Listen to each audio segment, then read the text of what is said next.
What's up, y'all? How's it going? Happy Wednesday. Just a quick stream here, maybe like 30 minutes or so. Got a little bit of the red spot. It's gonna maybe go across in about 10 minutes or so. And figured I'd jump on while we got the view. Hope y'all are doing well tonight.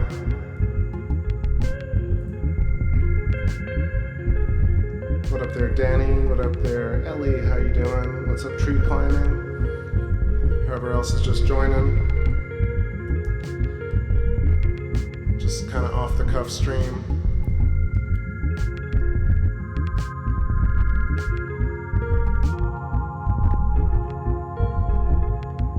But yeah, I've been trying to get some of this red storm, this red spot unraveling.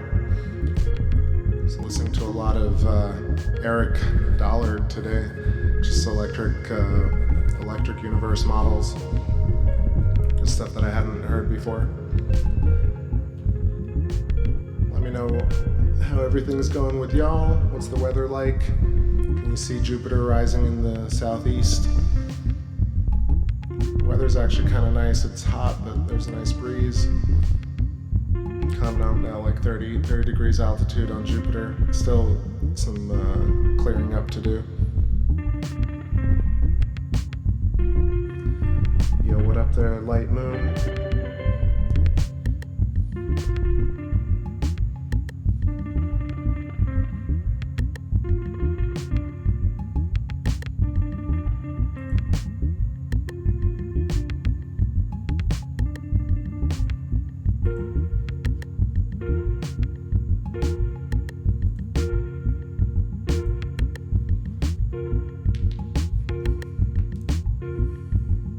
What's up, Sensei Camilo?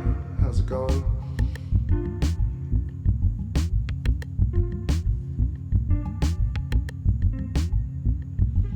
I got some new music too I've been working on for the last few days, so when a few more people join, I'll switch over to those couple of new tracks. Making a lot of headway towards almost an entirely new 2019 album, so that's really cool. Gotta keep the pedal to the metal. What's up there, Miguel? Evening, brother.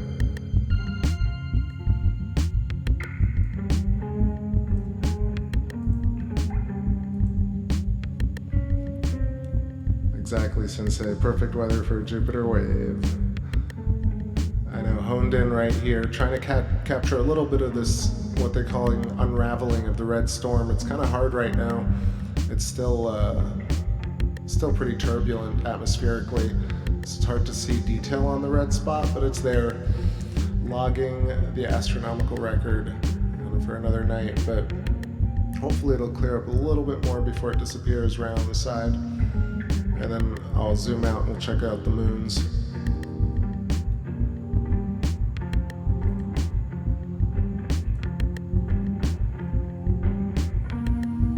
Up there, Brian Spear says, is this a scope or a camera? This is both. It's a CPC 11-inch scope with a Sony camera and a couple of magnifying lenses. One magnifier actually right now. Going 3x on Jupiter. So low light, but a lot of magnification.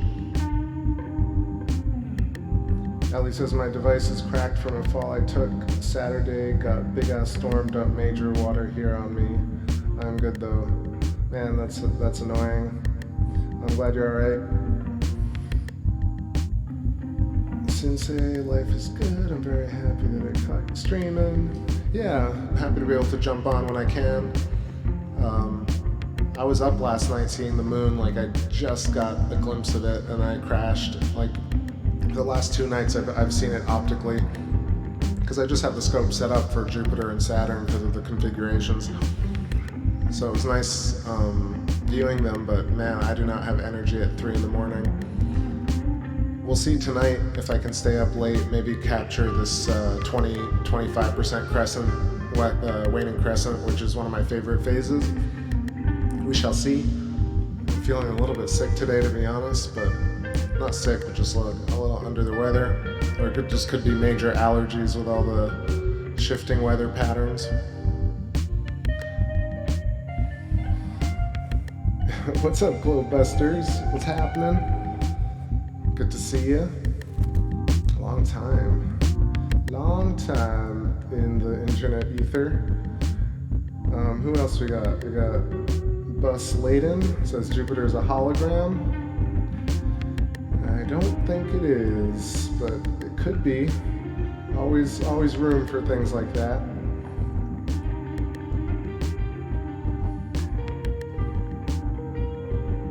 Yeah, exactly. Nathan Thompson. Is that what happened? I did read on an Electric Universe post that Flat Earth has now moved into the Electric Universe. Is that true? Or maybe it's just a matter of time, but before it all converges. Anyway, we got 15 people in the chat. Good enough time as any to play some new jams that I've been working on. So let's see what we got. Some interesting stuff. This one is called Dreamboat. Let's do it.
Alright, that was a little Dreamboat. Still working on that one, just took out the vocals on the second part.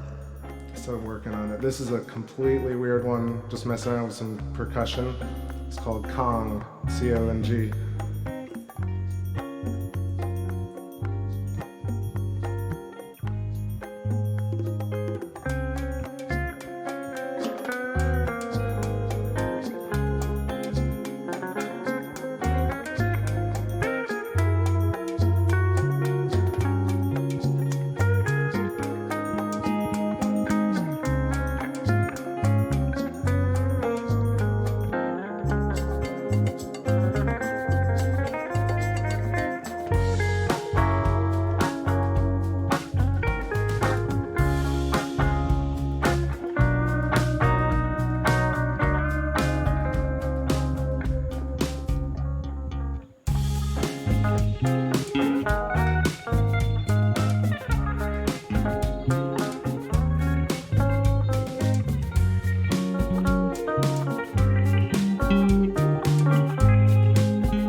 All right, so this one just loops back around, but it's a cool little groove. I think I'm gonna try and put some lyrics to it at some point.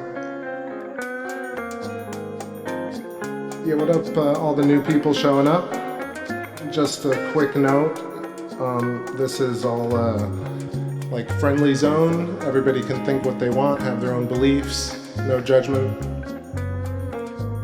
Not particularly a flat earth channel, and not even really an electric universe channel, even though I've been leaning a little bit more into that because it seems like things are moving in that direction. And so it'd be nice to have a little archive for electric planetary viewing. However, feel welcome and ask questions and check out descriptions and old videos all.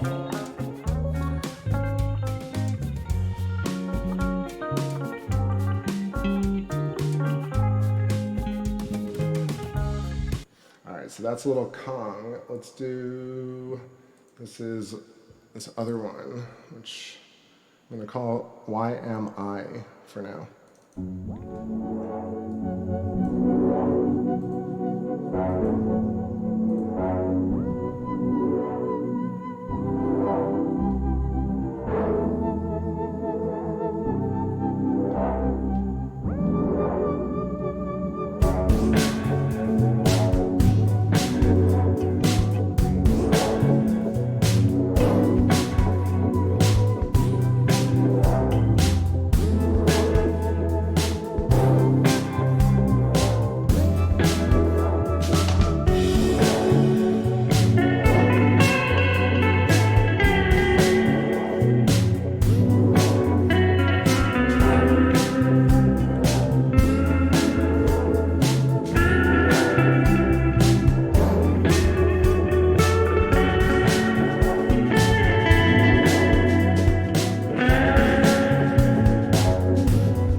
Going just a little bit longer on this red spot, like I said, then I'll switch out to the wider shot just because it's not a quick change.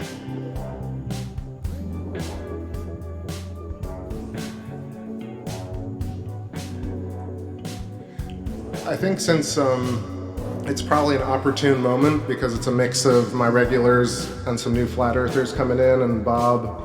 And so whoever else is here, I was listening to Eric P. Dollard today and some Ken Wheeler stuff, Theory Apophysis, and really what it all boils down to is about 100 years ago, Tesla sort of figured out this, and Steinmetz and Oliver Heaviside and Tesla, they had these very high level technical merits, and we've lost sight of that. Really, it's about very high level technology that's been worked on for hundreds of years. And so we have a version of it in the public, and there's just another version of it. And that's really what this is all about, ultimately. I think about it just in the context of all these years and all these different conspiracies kind of really asking for what, demanding what, really, right? Like, what will disclosure bring, or what will flat earth revelation bring, or what will hollow earth revelation bring? Even back in the day, like 5 years ago, I was thinking, like, what happens after, like, even if you had alien disclosure, what would really happen? And so ultimately what it would really be about is advanced technology. Everybody's got a family member who's suffering and could use some like crazy advanced medical care. And I don't know, is it really about maybe living forever, or maybe about experiencing everything the world has to offer? It really boils down to a few key elements. And then I think that sort of starts to bridge into like, what is space travel really, and what can be done.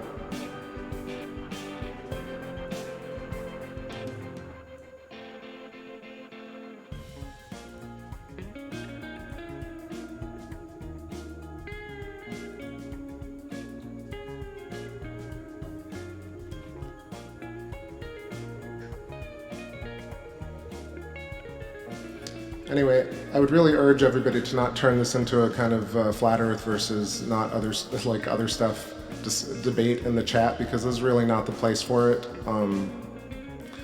This is more of a chill and talk about like interesting theories in a mellow way, and mostly listen to dope music and watch the stars. So I don't want to ban anybody. I don't have moderators in here, and I would just urge everybody to get along and just kind of keep it light and fun.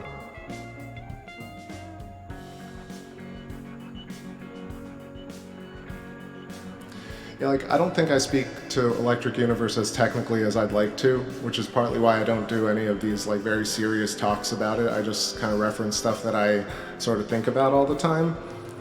But really, there are links in the video. Go take a look at the Thunderbolts Project channel.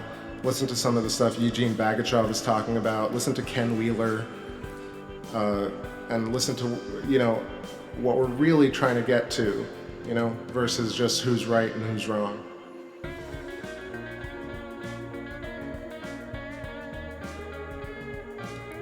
Yeah, like I'm not an authority, to be honest. Like, I just like when I listen to Ken Wheeler and then I look at the Thunderbolts Project visuals, I understand kind of the shapes of the toroid and the hypertrochoid, which is the hourglass, and the kind of interaction between the dielectric field.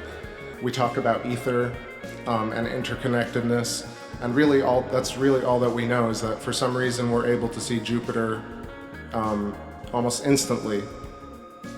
And that makes me think about light in a completely different way. Is light something that doesn't travel? Is light something that just exists?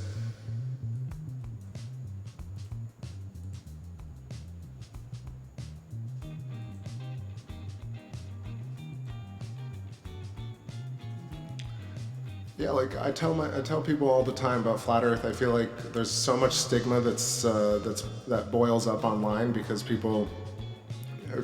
have a culture of Hollywood fantasy and the powers that be creating an environment where it's not about debate and testing and being wrong as being brave. It's being strong as being brave. So that's where, like, what science is, you can't brute force it. And this is where we are with relativity. It's trying to brute force this theory that clearly has a lot of issues into a cosmology that we can now see with our instruments, and it just doesn't jive. But for some reason, because the culture, even if it's not a nefarious conspiracy, which it definitely could be, but if it's not, it's just this idea that archetypes exist, and people follow these. They just elbow each other or chuckle and they move on because they don't want to be the one that affects change, because it's difficult to be the odd person out when you're talking about, like, in a room of 20 that all agree that they don't want to spoil the vibe, you know what I mean? What's up there, Nancy? Good to see you.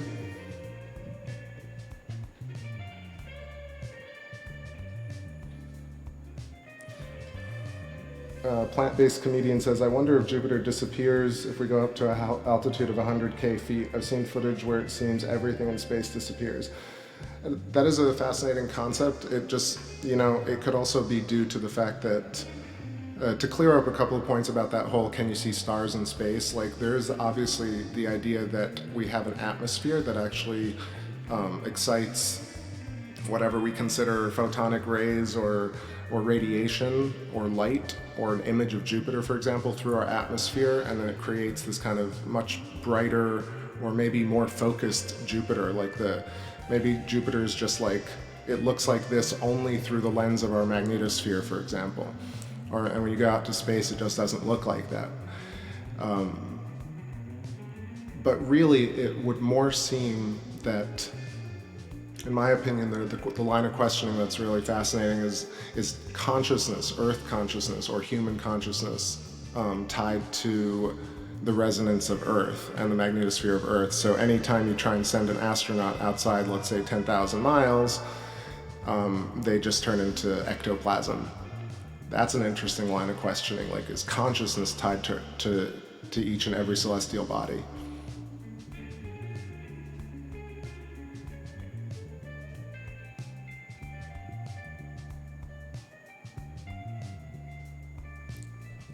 Ghost, is this being streamed on another platform? Nope, just on YouTube. I tried Twitch at one point, but yeah, just for one stream, and it really wasn't the best. I just decided to keep the archive here on YouTube. So this red storm is about to head over to the other side of Jupiter. So Jupiter is very fascinating. If you all have any of those Stellarium programs, you can kind of see how these planets actually behave and wobble. And then you can see that there are definitely sides to the planets and the moon. And so at any case, these planets and moons are, at least hemispheres, even if they're attached to a backplate or not. You know what I mean? Like, I think they're spheres, obviously, but they could easily be hemispheres, or they have depth, is what I'm saying. And if you watch for long enough, you can kind of see that take place in the videos. Even with Jupiter, kind of like right now, this red spot is just going somewhere. You know what I mean? I don't think it's going out of the mask around Jupiter. It's kind of going, what seems to me, around. So anyway, a couple more minutes, and I'm going to switch out to the wide shot. We can take a look at the moons.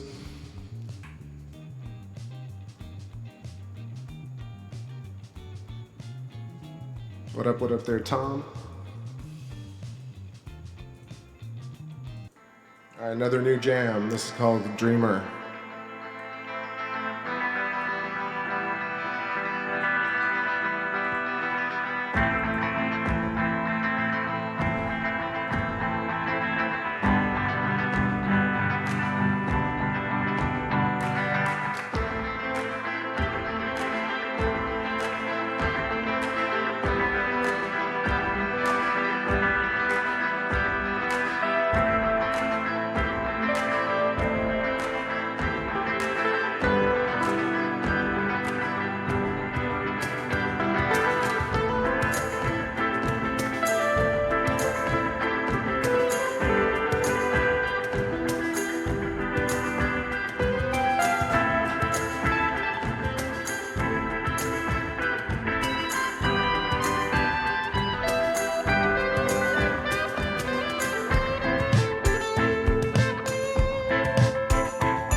Yo,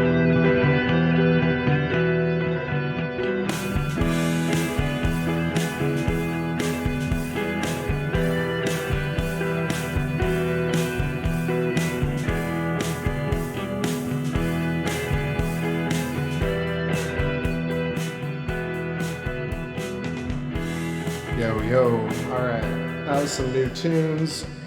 Zoomed out, got Io on the left, Ganymede on the top right, and then a little bit further down, I think it's Europa.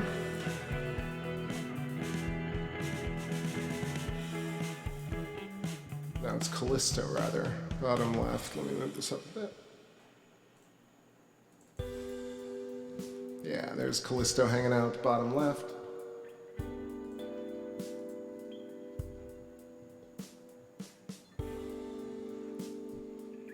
So speaking of planets changing size and stuff like that, so I think it's really fascinating because Electric Universe proposes a lot of different theories. I mean, even Wal Thornhill talks about this idea of a hollow Jupiter, for example, or hollow Earth, everything being super symmetrical of the little nucleus and the electron cloud. So Earth's outer core is in and of itself hollow, but then inside Earth there's this kind of nucleus, for example, but the rest is essentially like planets and stars are grown almost like lymph nodes, or like little nodules, like pearls on strands that stretch across the universe, like whatever dimension that you believe in. But yeah, I think it's really more fascinating that like, does Jupiter grow or shrink, for example, like brown dwarfs and different planetary configurations act differently. They do change shape, in fact. And they do because plasma is, in and of itself a fluid of sorts. So even magnetism, in a way, I was listening to Eric Dollard today, and he was talking about how magnetism is almost jelly-like, and that's really fascinating because it's like a viscous fluid. And yeah, so the idea that the ether, the dielectric ether, is really what's causing all of this, or creating all the effects that we see, including sound, time, shape, etc. So for example, I always like the idea that, for example, Earth had different gravity, or a different level of what people perceive as gravity. And so that might be because of the charge of Earth. And the charge of Earth might actually increase the size of Earth or decrease the size of Earth. It might increase the creation of certain types of elements or land masses to move apart. If you kind of, I don't know if anyone has seen this, but if you put all the continents together, the idea of Pangea, it's not just like a whole bunch of continents, but in fact they all kind of fit together with no water into this tiny little, dare I say, sphere, but like they all kind of fit together in like a puzzle sphere. And then when they push apart and then this water is created, maybe that water is actually created from the core in some method that we've yet to understand. So I'm not sure like pop science is the place to test theory. I think everybody's got to think about it for themselves and really consider like much larger concepts, things that have been around for a much longer period of time. But yeah, but actually charge of planets, charge of stars, charge of Jupiter and its moons, that's what actually affects the orbit, and that's what affects what perceived as gravity. Yeah, anyway, that's a little rabbit hole I was going down myself.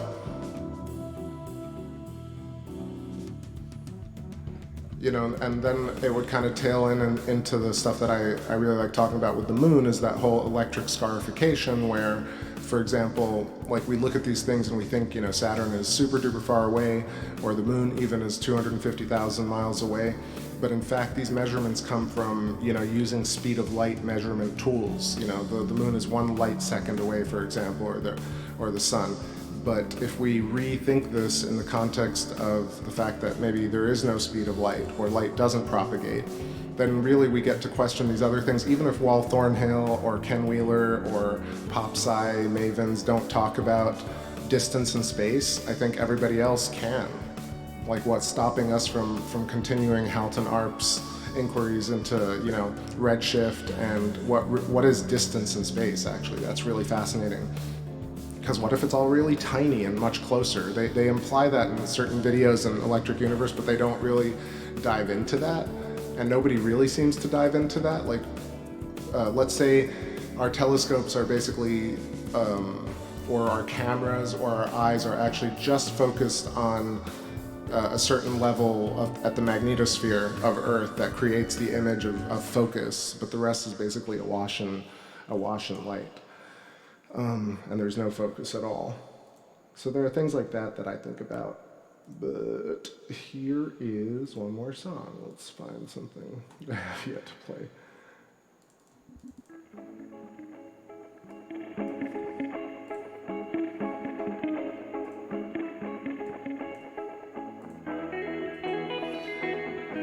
Yeah, 50,000 German miles.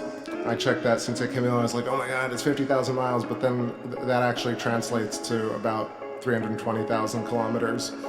So everybody seems to have the same kind of idea of the distance to the moon. I wonder if, telemetry of spacecraft that actually can leave Earth, for example, have some aberration with their measurements once they leave Earth's pole. So I always think about things like that. Like, I don't know for sure, but I think that's pretty fascinating. That's an area of space that could easily be obfuscated for good reason.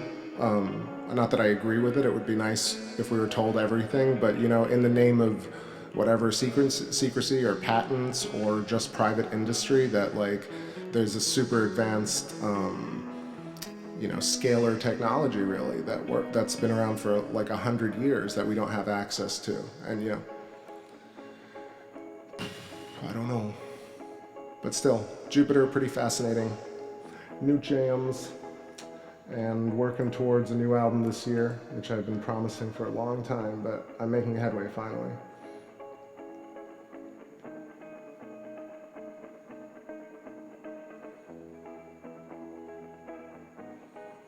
Eat All Your Fish, what's going on, says, are Birkeland currents visible in space?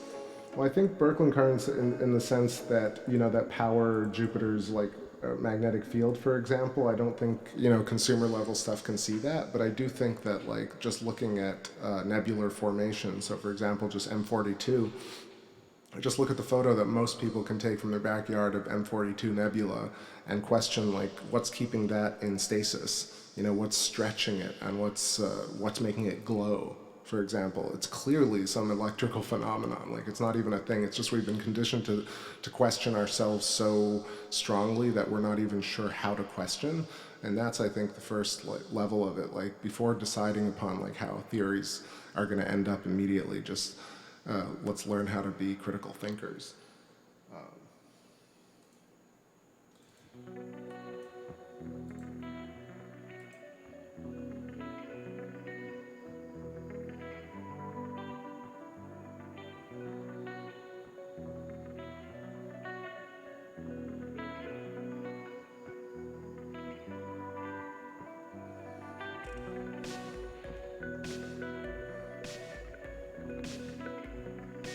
Sensei, I'll catch you soon. I think I'm going to head out soon. This was just going to be a brief one showing the Great Red Storm. I'm going to get back to songwriting, and I might try and be back later, I don't know, like 4 a.m. and check out the crescent moon, because that's one of my favorite phases, but it's just a lot to stream at that hour. But I shall see, it's possible. Otherwise, potentially tomorrow for another session of Jupiter. And yeah, it's a good discussion. Thanks for all the kind words, for everybody hanging out.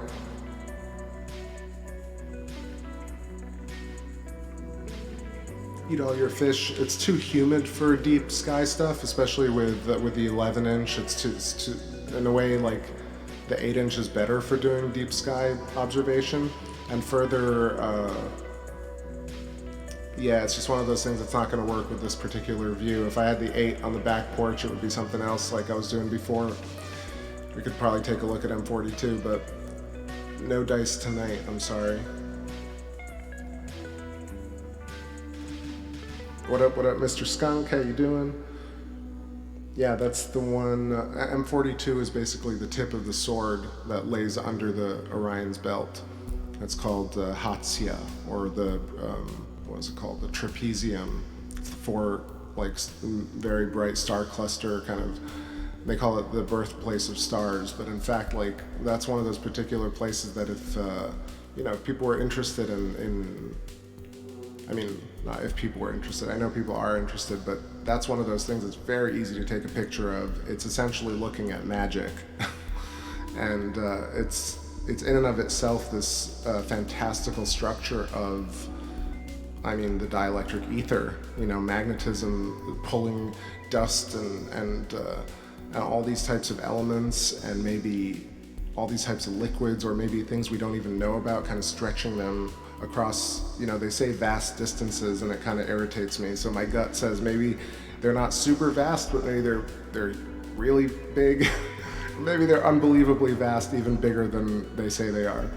But either way, M42 just has this aura about it, but it's so easy to take a picture of it or to analyze it for oneself, and to just really be in touch with how, it's one thing to say, like, we live in a glass dome or we live in a dream reality, but in fact, if all of us can take a picture of M42 Nebula, it's crazy. Like, it requires some next level thinking, to be honest, because, like, what is it, and how does it exist, and why is that particular nebula the only one that's really visible in this day and age as humanity exists today? All these other ones are so impossible to take a picture of. You have to sit and stack photos, and you need to get perfect sky conditions. I mean, like, besides maybe Crab Nebula or like the Prawn Nebula, it's almost impossible to get, like, really nice nebular cloud formations in camera, or even in the eyepiece. And for some reason, trapezium, or M42, is, like, extremely bright, like, 10, 20-fold brighter than most around it. So why is this huge formation, which is just there, perpetually there in our skies, like, is that being fabricated? Is that being pumped into our simulated reality? Like, no matter what case it really is, like, it's still cause for respite and thinking and meditation on like, what the hell is going on.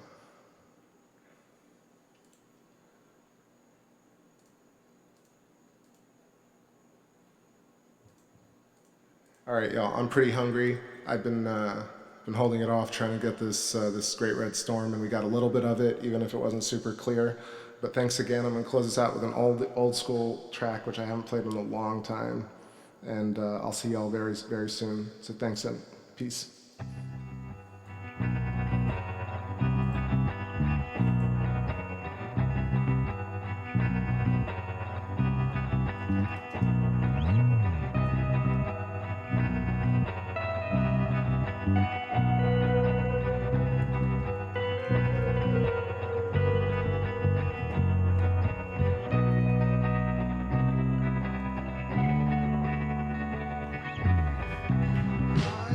This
You're my friend and that's our code of arms. It's the end, so let's just play the odds.